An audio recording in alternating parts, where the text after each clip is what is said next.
How's it going, Rogues Gallery? Today we're going to be taking a look at a brand new trading card game called Mythrel, if I can get this properly on screen and without the glare. This is not what we're going to be looking at. This is just one of their comic books, but this kind of showcases one of the reasons why I'm even taking a look at this game to begin with. The art is really, really good, and they actually use some artists that I'm not only familiar with, but you might be familiar with as well. So yeah, we're gonna take a look at Mythrel. They actually sent me a little goodie box to take a look at their game. We have some starter decks, we have some booster boxes. Today we're gonna open up one of the booster boxes, check out the starter decks, kind of show off the comic book. And one thing that I kind of don't like about I guess modern comic books in general, but I've seen a lot in like Kickstarter comics. And yeah, we'll talk about Mythrel. This is kind of like my first impressions. I figured I want to do more of these going forward for games that I think have at least some merit and warrant at least talking about a little bit, ones that would interest me personally to some degree. And for Mythrel, it's the art, right? The art kind of like, you know, it sold me a little bit on it. So we're going to give some pros, we're going to give some cons, and we're going to talk about it. So without further ado, let's go to a top-down view and show off all of the Mythrel stuff, and I'll give you my opinion on it. It's pretty rough opinions. I have played it a little bit, but think of this as like a first impressions kind of thing. Let's do it. All right, let's do this. Here is the booster case that they sent me. Booster case for this game only has 4 boxes. I did open up one. We're going to open up this one here in the video today. I opened up one just to kind of get a feel of how the game plays, how the unboxing experience is. I like kind of doing that ahead of time, especially for these games that I don't really know much about. I do know that Mythrel, as you can see here, was a game funded on Kickstarter. It was successful. I have seen other folks in my community and space kind of talk about it. And so once again, I was a little bit more willing to check this one out. So we're going to open up this booster box. We also have these starter decks that we're going to check out as well as this comic book. They did send me 3 comic books to do with whatever I will. I'm not 100% sure what I'm going to do with the extra ones. I would say give them away, but honestly, I'm not sure how expensive it is to ship them. And then also, like, I don't have the packaging materials to ship comic books right now. So I don't know.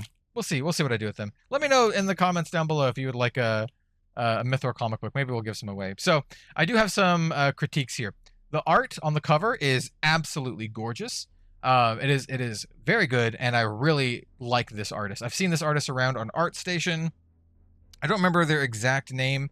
We'll see what they are when we start opening packs, because they're a frequently used artist. But what I will say, and this is something that I've found in a lot of Kickstarter comics, and maybe this is true just in comics in general, is the difference between the cover art and the art inside. This is just kind of like a piece of cardboard. Look, there's a cat person. And so the art, obviously, for the art inside is different, right? I'm not going to say it's bad, but it is different. And for me, as someone who reads almost exclusively manga these days, found it a little disappointing. It might be like a standard for comic books these days to have different art and maybe not as highly detailed art. But like, I read a lot of manga, and manga, usually it's the same art on the cover as inside, and it's very good, highly detailed art. Not colored, mind you, but still very good, highly detailed art. So that is my critique of the comic book, right? I do like how they have their own world and their own lore. I think that's really cool. I think when you make a card game like this, you want people to care about that kind of stuff. That's how you get invested, folks invested in the game. Here we have one of the starter decks. I have opened this already. It does have like a little tab here, but I just opened it from the bottom. And so from here, we'll show some of the cards and talk about a little bit of the gameplay, right? Let's do the best foot forward. We'll show the shiny card first. So this is Princess Elysia. So I want to give some thoughts on the card design, as well as the card quality. First of all, the card quality, I don't know where they print these. The card quality is actually very good. It feels nice. Yeah, the card quality feels very, very solid. The The design is hit and miss for me. I like it and I don't like it for several reasons, right? And I'm talking about design like aesthetically, like the card borders, the card back. It feels to me like an old dead game from the 90s in both good and bad ways, right? It gives me like this sense of nostalgia. It feels like Warlord or Wyvern to me. And that's not necessarily a bad thing, but it might be for some people. For me, it's nostalgic. For other people, it might feel outdated. I'm not sure. I do, once again, really, really like the artwork here. You can see the artist here. Kjorndek Hormsherian. I'm sorry, man. Sorry. But the art is like, it's very nice, right? I do dig it. And I do dig that they're not doing like any shenanigans with AI art or anything like that. They're actually like hiring artists, right? And here's where we start getting to cards that look like they're from Warlord, right? Doesn't this look, if you're familiar with Warlord, this definitely looks like a card from Warlord. Here we have some boars. The art itself, I think, is solid. I think it looks really good. I'm not a fan of the borders. I don't like this weird rope thing they're doing here because they connect all of the things with the weird rope. And the same is true for the back. They connect it with like this rope.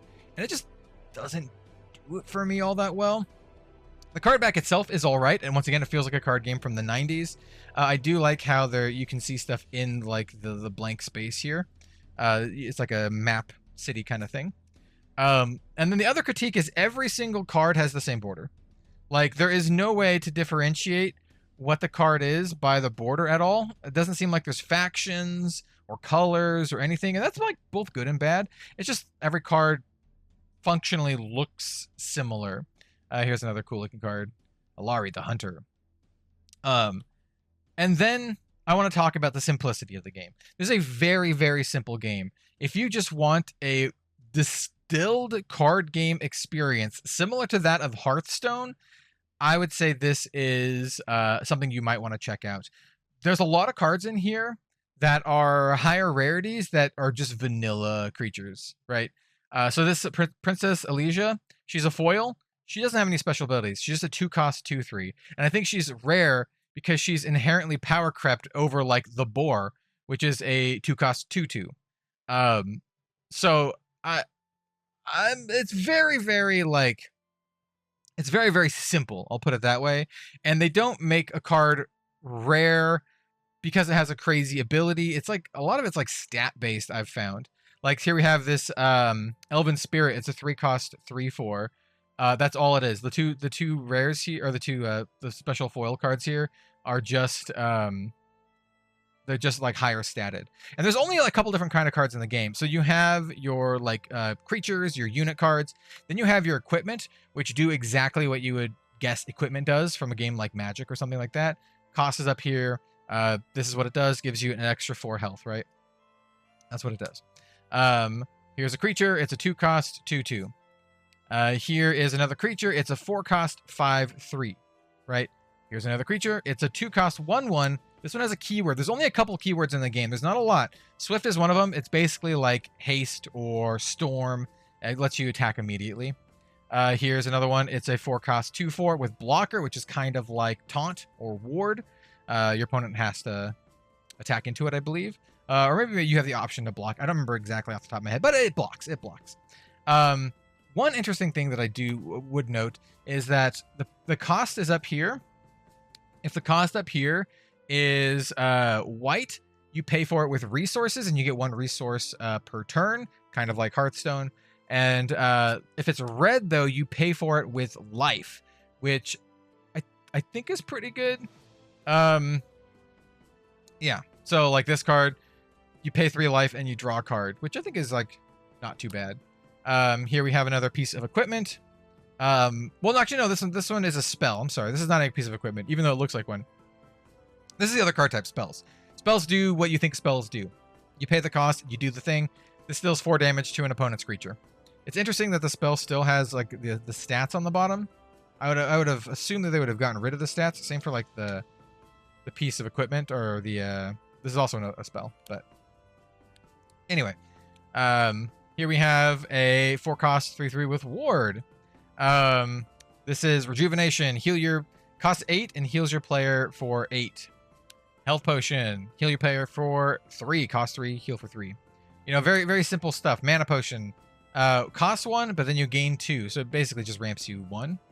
Here's a staff. Staff is a piece of equipment. Just gives +2/+2. They're kind of like creature enchantments from Magic. Here's the scroll. Deal 2 damage to target opponent creature. So it's a 2 cost. Deal 2 damage. Kind of deal. Here's another like 4 cost 3/3. She has Swift. So she can attack immediately. And then here's the Iron Edge. So like the game is very simple. There's not a lot of crazy flashy effects. I pulled one of the high rarity cards from the box that I opened, and all it was a 3 cost 5/5 with Swift, right? And I was just like, okay, well, I mean, that just seems better than most of the creatures. So I do think that rarity is of the rarity where you can only have like one of them in your deck. They do limit.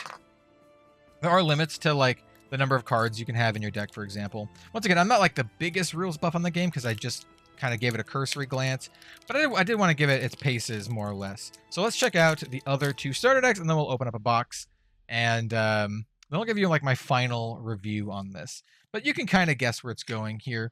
I don't hate it, but it's not like a windmill. Well, we'll talk about it. We'll talk about it. So here we have some Dragon Claws, equipment that give you a +3 attack. Hunting Wolf, it's a 4 cost 4/4. Got 4 of those here. Dragon's Fireball, deal 7 damage to an opponent's creature, but for 7. Flame Fire Dragon, 5 cost 6/4.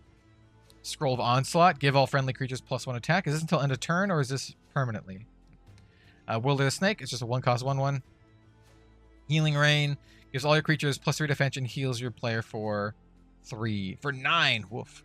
That's 3 of them, or 4 of them. Army of Knights. All your summoned creatures get +2 attack and +2 defense. It's a spell. Gwyn the White Dragon. It's just a 6 cost 7/4 with no abilities. Dragon of Winter Ward. Guess what? It has Ward. Go figure. Realm Gargoyle is a 6/6 blocker. Iron Edge, we saw on the other deck, gives a +4 attack. Iron Guard gives it a +4 defense. Cerberus of the Realms, it's a 7/7 for 8 with Swift. All right, that's pretty good. Demon Knight. This is a 2/2 that costs 3 health.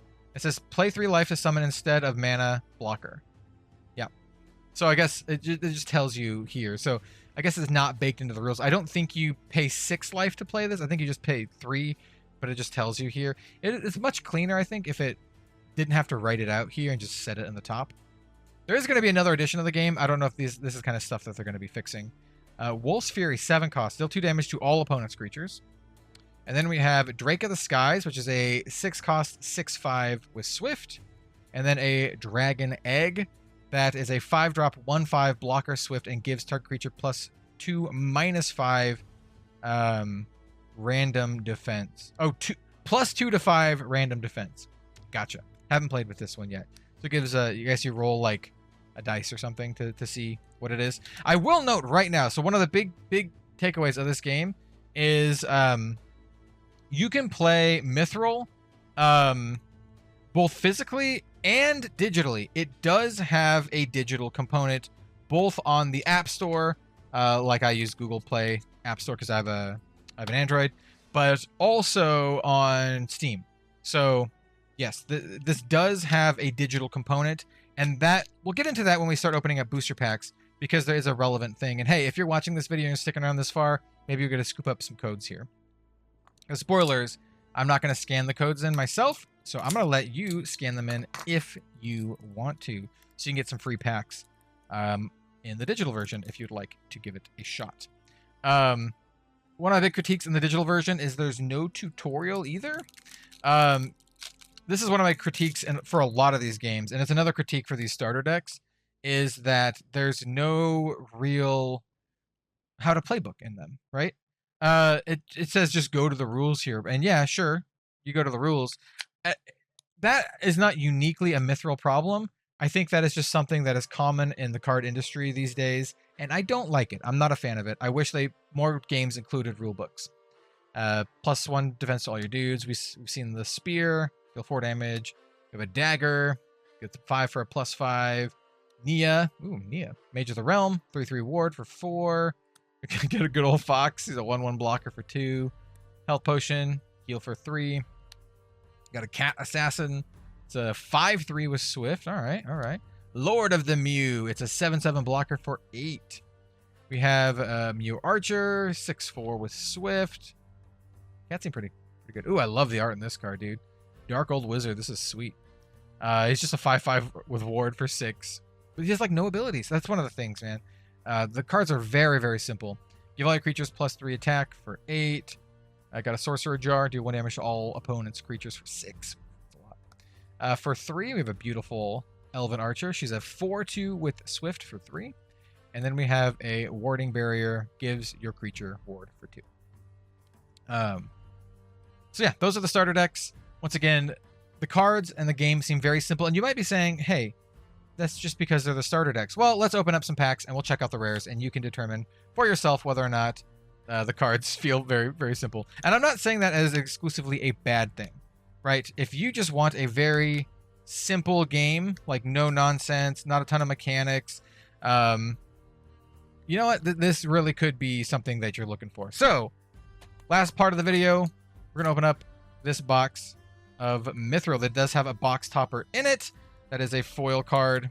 The first box that I opened off screen, I think was pretty good by Mythrel standards, right? I opened up one of their big chase rares, and then the box topper was like a big old hasty dragon, which seems good in this game. Haste seems very good since everything is like so like basic.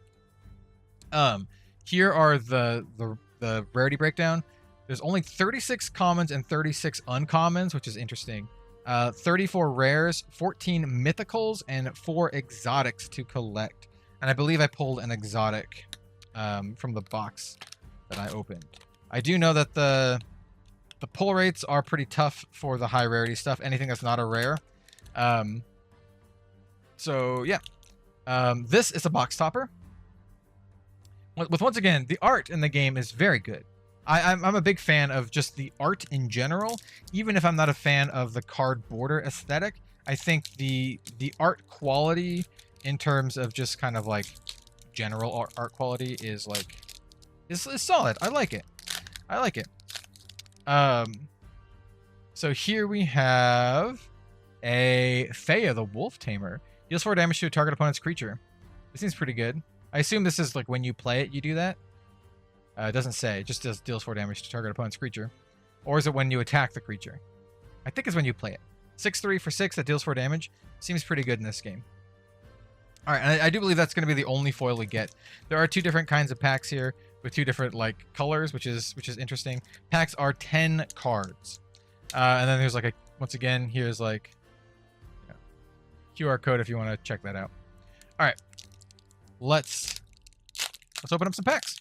I do believe there are only 24 packs in here. It's kind of a trend set by Flesh and Blood. Honestly, a lot of games use 24 packs. So we have Nia, Iron Edge, ooh, Fallen Angel Lady. Once again, the art is very good. Oh, this is the artist, I believe. Nicoletta. Just so good. Art is incredible. Elven Secrets, Elven Staff. We got Kajarn the Mana Weaver. Reduce your opponent's mana by 1 until your next turn. That seems pretty good. The rarity, by the way, in case you're wondering, circle is common, square is uncommon. This is Czar Sobekian Mage. He's just a 5-cost 4/4 with Ward. We have a Realm Gargoyle. Is a 7-cost 6/6 blocker, uncommon. We have Crown of the Queen, so the little pyramid triangle. Pyramid. That's rare. So this is just a 1 cost that gives +1 attack. So the rare is literally just a 1 cost that gives +1 attack. Oh, and then here's the QR code. You can scan the QR code or do this to get the, get a digital thing. It says scan QR code or enter code to redeem your digital Mythrel trading cards. I don't know if you get these exact cards. I think you just get like a pack or something. But there you go. All right, we'll take out the rares, I guess. Yeah. Anyone who's watching the video, have at it. You may have these packs. Here we have Nia, Iron Edge, another. This is very similar looking pack. Is a very similar looking pack. Hey, we have a combo breaker, Lord of Mew. We saw this in the starter deck. Chalice of the Ages. Our rare is Griffin's Rage, a 9 cost, deal 4 damage to all opponent's creatures. We've seen like 3 different versions of this card, right? We saw a one that dealt 1 damage, 2 damage, and then maybe even 3 damage from the starter decks. And once again, this is what I'm saying. Like, the cards are very, very rudimentary, right? They're simplified down to like base level. I think this one's very interesting. Like, you pay with life instead of like mana. Sorcerer's Jar. Is that one of the ones that deals damage? Yeah, 6 to deal 1 to all opposing creatures. Warrior, Sebekian Warrior. We have another Chalice of the Ages. Battle Knight. He is a 3-cost 2/2 with blocker. That's it. Ancient Gold Urn. 2 costs, draw 2 cards. This seems like really good. Got a pot of greed there. It's even a pot. It's an urn. So yeah, I'm very curious to know what their design strategy is going forward, right? If they want all the cards to continue to be like pretty simple, or if they plan on ramping up the complexity. 3-drop. Your player gives your player a random amount of health between 3 and 5. It sounds like a Hearthstone card to me. Lord of Orcs. He's just a 6-cost 5/7. Doesn't even pump up your orcs. He's just a 6-cost 5/7. Now we have Crown of the King. We have Crown of the Queen. We have both. We have the King and the Queen. King and Queen crowns. This one pumps up life. This one pumps up attack. So I guess I'll start giving you my thoughts on Mythrel now. As we open them up. 5 cost 4/4 Swift. The game, once again, feels very simple to me. That's not necessarily a bad thing. But for me, as someone who's like a lifelong card game player, I do like a little bit of complexity in my cards. A lot of folks say like, oh, Magic is too expensive. Here's a warding barrier. It's kind of cool. Magic is too complicated for people. And I kind of disagree. I think it can be if you look at all like 100,000 cards or whatever they have, whatever they're made. But I think if you distill it down to the base level, Magic has enough complexity to be interesting. And still, like, you know, get new players in. I think this is like a step below that. I think it's maybe almost too easy, too complex, and it makes some of the cards like not super exciting. So this is a 6-cost 5/5 with Swift. This is a 5-cost 5/5 with no Swift.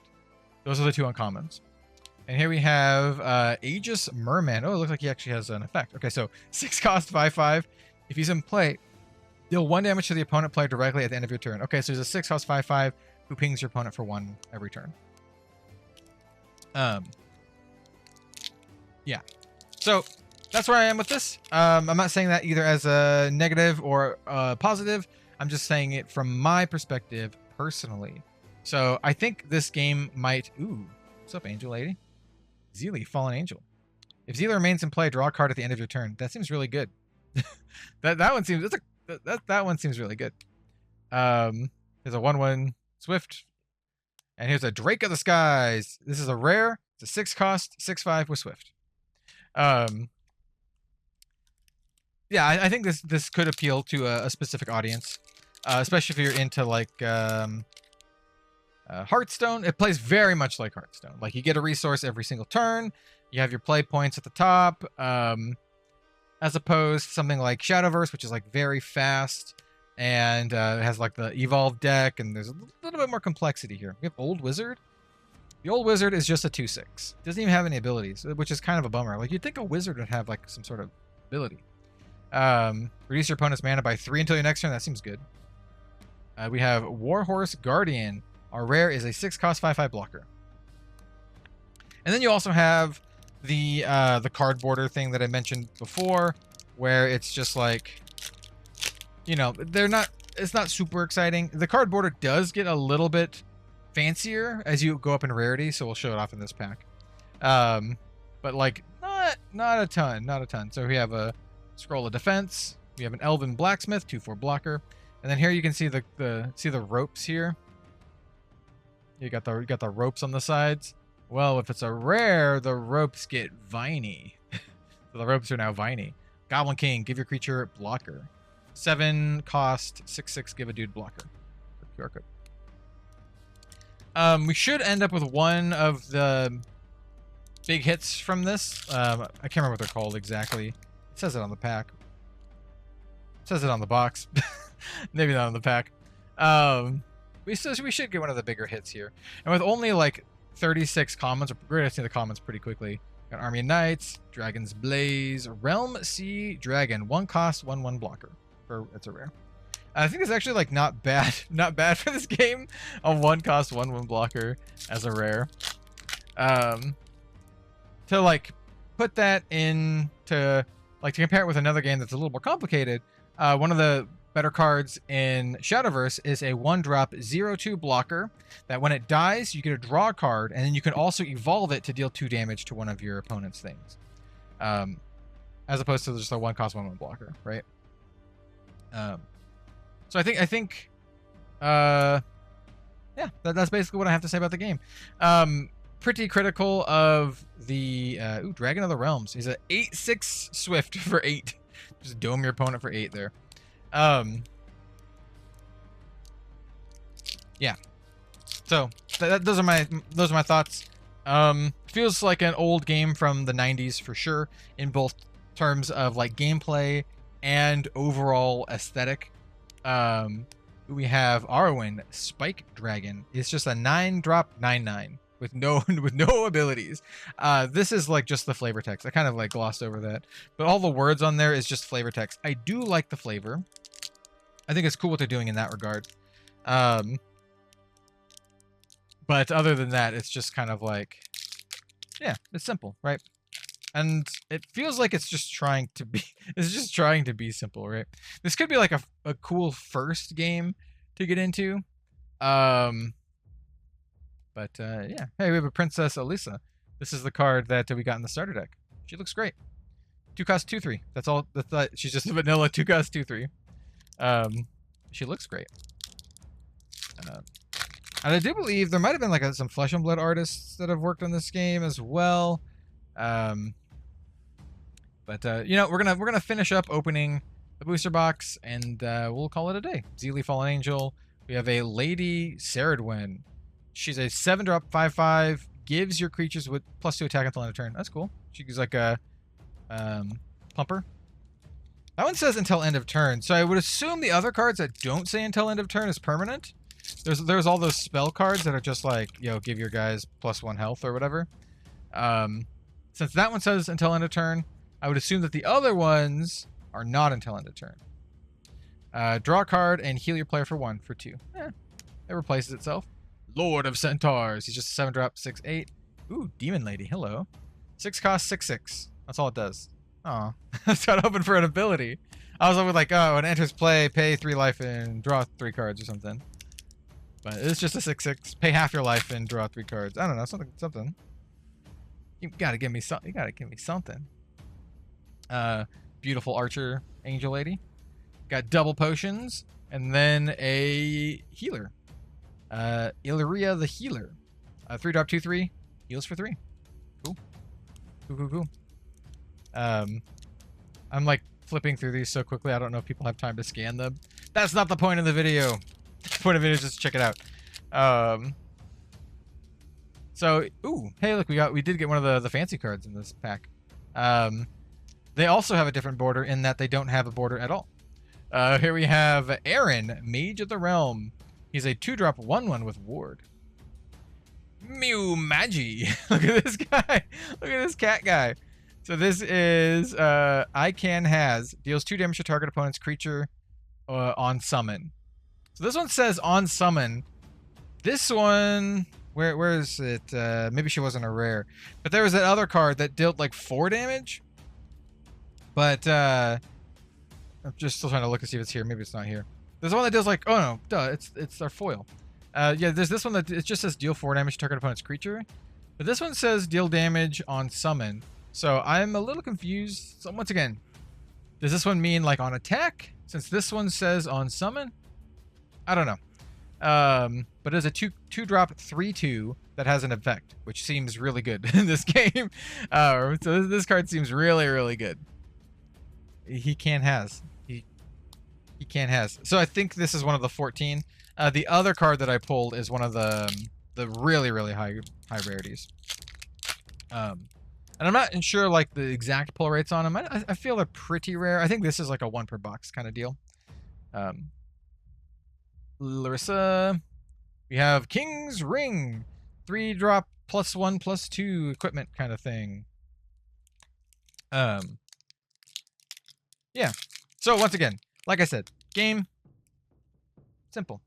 Art, pretty good. Overall aesthetics, very 90s.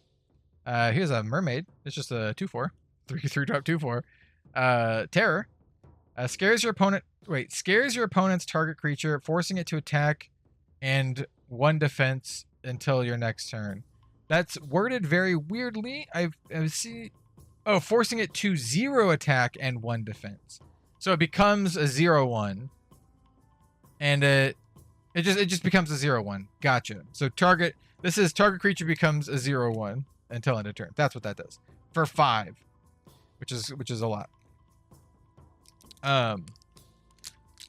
The quality of the box, by the way, like the box quality is, I would say not super good. It's the kind of box that has like the sides are just kind of like glued onto like this overlapping cardboard, and they have fallen apart, or the other one is like falling apart. The other one that I have, it's not a big deal, but it's just something to point out. You know, something that as someone who opens up a lot of cards, something I notice. Got Cat Lord. Ooh, Angel Warrior. Hello. This is a 3-drop 3/2 blocker. Okay. Once again, the art is really good. Nicoletta. Like I said, big fan of that artist. Really cool art. Actually, an artist that I've considered reaching out to potentially work with before, because the art is very good.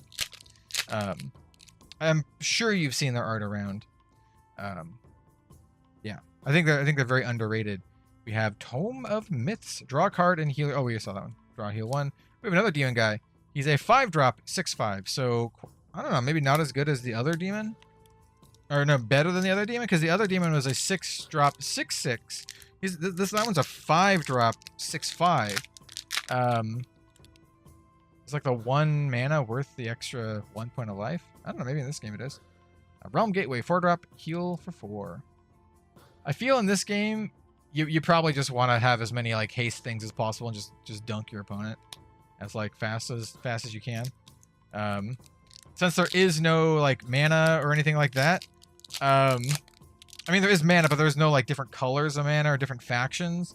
You can just play with all the cards in the deck. I think you just put all of the stuff that just Dunkachinos your opponent. This is like a 2-drop +2/+1. I mean, that seems pretty good for this game. All right, last pack. And overall opinions. Once again, I'm going to reiterate for those who maybe skip to the end. This is a very simple game with really cool art and an aesthetic that is straight out of 1993. We have Lord Kale Darian. So once again, here's the rare. 7-drop 8/6 with no abilities. And you have a lot of cards like that are just like very vanilla creatures that just kind of like don't do a lot. But once again, they did some very smart things by hiring very good artists like Nicoletta here. So this is an interesting game. It's an interesting one. I'm very curious to know how people who backed this are enjoying the game currently. If you're still playing it, if you're having a lot of fun playing it, if there's a lot of different archetypes. For me, it feels very samey. Because most of the cards kind of do the same thing, right? They're just like a vanilla creature with either Swift or Ward or blocker, and then there's cards that pump things, and then there's the cards that heal you, and then the cards that deal damage. There doesn't seem to be very many other mechanics other than that at play here. Yeah, those are just my first impressions on the game. I don't think it's bad or anything, and I do want to, reiterate that I do think the art is great. I think there could be some better clarification with some of the rules text going on with stuff like this, where this is like, hey, you deal some damage on summon, and this one's just like, it deals damage, but like when does it deal damage? So yep, those are my thoughts on Mythrel.